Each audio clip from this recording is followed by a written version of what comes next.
waqti badan wax soo baranaysay soo dadaalaysay maalinta heerkaaga soo gaadhay soo qalin jabisay ama aad ka soo baxday ama waxbarashada kuu dhamaatay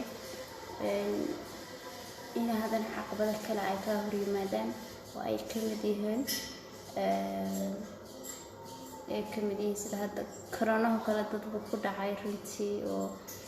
kala reebay marka caqabad kasta markay timaado magac bay yeelanaysaa marka waxyaalaha dadka inta badan ama ardayda inta badan ragaadiya ka hor istaaga mustaqbalkooda rajadooda inta qaarkood burburiya ka cadhaysiiya waxyaalaha bulshadeena laga dhexli karo sida qabiileysiga takoorka iyo wixii la halmaalaba iyo nasiibkaaga oo calafka qadarka oo Allah subhanahu wa ta'ala ku qoray oo ay ku minso xilligii ay ku qorayd oo kale markastaba dhibaatooyinkaas oo ku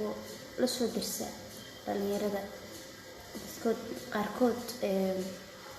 way xanaaqaan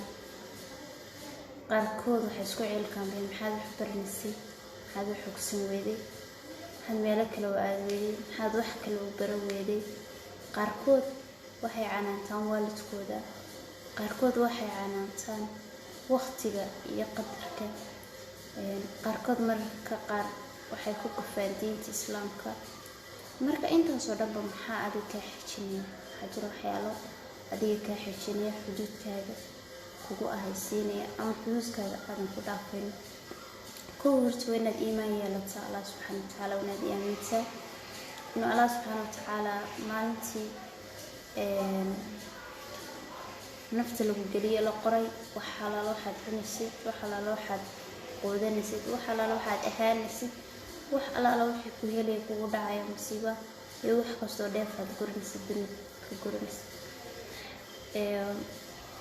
labo inaad ku sabirto qadarka Allah subhanahu wa ta'ala saddex inaad dadaal samayso adigu inaad fikrad maada kale hadii ku horgalayo